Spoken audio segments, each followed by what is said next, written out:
Good morning बच्चों, कैसे हैं आप सब बच्चों। चलिए शुरू करते हैं आज का काम।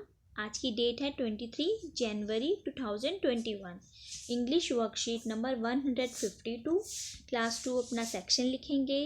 मैरीगोल्ड की बुक की स्टोरी है make it shorter. Students name यहाँ लिखें और अपने टीचर का नाम लिखें।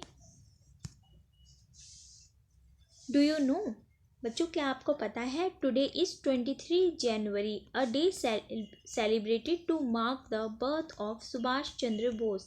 आज 23 जनवरी है। इसी दिन सुभाष चंद्र बोस का जन्म हुआ था। He was a great nationalist who motivated Indians with his famous slogan जय हिंद। वो एक महान राष्ट्रवादी थे जिन्होंने भारतीयों को बहुत ही उत्साहवर्धक किया और एक नारा भी दिया था जिसका नाम था Jai Hind. He establish the Azad Hind Fauj. उन्होंने आज़ाद हिंद फौज का गठन किया। To encounter the British rule in India. वो इसलिए बनाया था ताकि वो अंग्रेज़ों के शासन के सामने एक फ़ौज बनाना चाहते थे जो उनका सामना कर सके। Subhash Chandra Bose inspired millions of youth to join the struggle for independence in India. उन्होंने कई नौजवानों को अपने साथ मिलाया ताकि भारत को आज़ादी मिल सके। People across India celebrate this day in the unity to honor Netaji as he is fondly called. India में ये दिन लोग नेताजी के ऑनर में मनाते हैं। नेताजी यानी कि सुभाष चंद्र बोस, जो लोग उन्हें कहते थे। 23 जनवरी 1897 को a hero was born with the dream for free India. एक हीरो का जन्म हुआ था जिनका सपना था कि इंडिया को, भारत को आज़ाद कराना। और उन्हीं ने कहा है एक व्यक्ति एक विचार के लिए मर सकता है लेकिन वह विचार उसकी मृत्यु के बाद 1000 जीवन में खुद को अवतार लेगा। Hello dear students, you must have enjoyed the story the mouse and the pencil. बच्चों, उम्मीद है कि आपने माउस एंड द पेंसिल की स्टोरी को एंजॉय किया होगा। Mouse and the pencil. चलिए एक बार इस कहानी को दोहराते हैं। एक बार एक चूहा था, उसको बहुत भूख लगी थी। तभी उसको क्या मिली? He found a pencil. He bit it hard. उसने उसको काटा।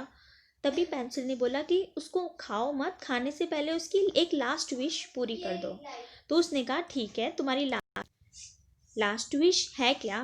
तो उसने बोला कि मुझे ड्राइंग बनानी है। पेंसिल ने, चूहे ने कहा ठीक है, तुम बना सकते हो। तो बनाने लग गई थी ड्राइंग। पेंसिल बना रही है ड्राइंग और देखिए माउस उसको देख रहा है। तो पहले पेंसिल ने एक सर्कल बनाया। माउस को लगा कि ये एक चीज़ है, क्योंकि माउस को बहुत भूख लगी थी इसलिए माउस को लगा ये एक चीज़ है। फिर पेंसिल ने और भी चीज़ें बनानी शुरू करी। तो माउस को ये लगा ये तो एप्पल है। फिर पेंसिल ने कुछ ट्रायंगल्स भी बनाए, ये देखिए कुछ कर्व्ड लाइंस बनाई। तो उसको पहले लगा कि ये तो खीरा है यानी कि कुकुम्बर्स है, लेकिन जैसे जैसे चित्र बनने लग गया वो क्या निकली? कैट। देख ले, माउस डर के भी भाग गया और पेंसिल की जान बच गई। उसने एक रियल कैट बनाई इस तरह की कि चूहा बिल्कुल उससे डर गया और भाग गया। तो बच्चों, पहला प्रश्न है the mouse cried out in terror seeing the cat. जब आखिर में कैट का चित्र सामने आया तो कैट को देखकर माउस बिल्कुल ही डर गया था। Are you afraid of anything? क्या आपको किसी चीज़ से डर लगता है? आपको अगर किसी चीज़ से डर लगता है, यस या नो में बताइए। यस अगर लगता है तो यस, नहीं लगता है तो नो। और अगर यस है तो आप बता सकते हैं कि किस चीज़ से डर लगता है। किसी एनिमल से, किसी इंसेक्ट से, या किसी भी चीज़ से डर लगता है वो बताइए। B, the picture of the cat drawn by the pencil looked so real to the mouse that he got frightened. बच्चों, जो कैट की पिक्चर बनाई थी पेंसिल ने वो इतनी रियल थी यानी कि इतनी सच्ची थी कि माउस उसको देखकर डर गया कि असलियत में बिल्ली आ गई है। Let us see if you can draw a cat that looks real enough to frighten away the mice. चलिए देखते हैं कि एक आप ऐसी कैट बना पाते हैं जो बिल्कुल असली लगे और जो माउस को डरा सके। तो आप यहाँ पे एक कैट का चित्र बनाएंगे, ठीक है बच्चों। See, the pencil in the story used circle and triangle shapes to make the picture of a cat. Pencil ने सर्कल और ट्रायंगल का यूज़ किया था। ये देखिए, पेंसिल ने सर्कल्स बनाए थे और ट्रायंगल बनाए थे और उनका यूज़ करके किसकी पिक्चर बनाई थी? कैट की। We have also used the same shapes to draw a few objects. हमने भी सर्कल और ट्रायंगल का यूज़ करके देखिए नीचे कुछ चीज़ें बनाई हुई हैं. Observe the shapes of the objects given below and write the names of the objects in the correct shapes given on the right side. अब उनको देखिए वो किस शेप से बने हैं, और अगर वो ट्रायंगल शेप से बने हैं ये पिक्चर्स तो आप इस ट्रायंगल में उनका नाम लिखेंगे. सर्कल में शेप से बने हैं तो सर्कल से. सबसे पहले है टायर. टायर में देखिए कौन सी शेप है, सर्कल, तो आप यहाँ पे टायर लिख देंगे. उसके बाद है ये क्लॉक यानी कि घड़ी. अब इसमें कौन सी शेप है, देखिए सर्कल शेप है, तो यहाँ पे भी क्लॉक लिख देंगे. उसके बाद देखिए ये टेंट है. टेंट में कौन सी शेप है, ट्रायंगल, तो हम टेंट यहाँ पे लिखेंगे.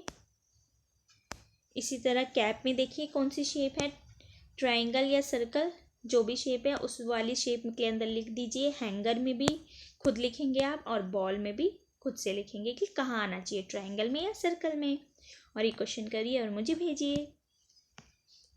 Let's have some more fun by doing exercises given on page number 77 of English workbook. अब बच्चों आपकी इंग्लिश की वर्कबुक है 77, वो निकालेंगे तो आपको मिलेगी ये वाली पेज मिलेगा. उसमें सबसे पहले ये पेंसिल बनी हुई है. आपको इसमें क्या करना है, आपको कुछ कलरफुल पेपर यानी कि रंग बिरंगे कागज़ को बिल्कुल फाड़ना है छोटा छोटा, और वो इसको आपको इस पर पेस्ट करना है. मतलब इसमें आपको पेंसिल में कलर नहीं करना, कागज़ छोटे छोटे तोड़ के फाड़ के उनको चिपकाना है. ठीक है, जैसे हमने एक बार कोलाज पेंटिंग पहले भी की थी, काइट के अंदर बनाया था, और हमने अम्ब्रेला यानी कि छाता भी एक बार बनाया था, आपको याद होगा. तो उसी तरह कागज़ तोड़ तोड़ के आपको इसमें बनाना है. हमने तितली भी बनाई थी वैसे.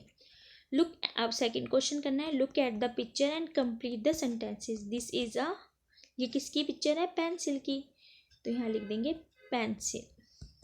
It has a dash on it. इसके ऊपर क्या है, एक देखिए कैप है, तो CAP. I dash with a pencil. आप पेंसिल से क्या करते हो, ड्रॉ या राइट. मैं राइट लिख देती हूँ कि मैं पेंसिल से लिखती हूँ.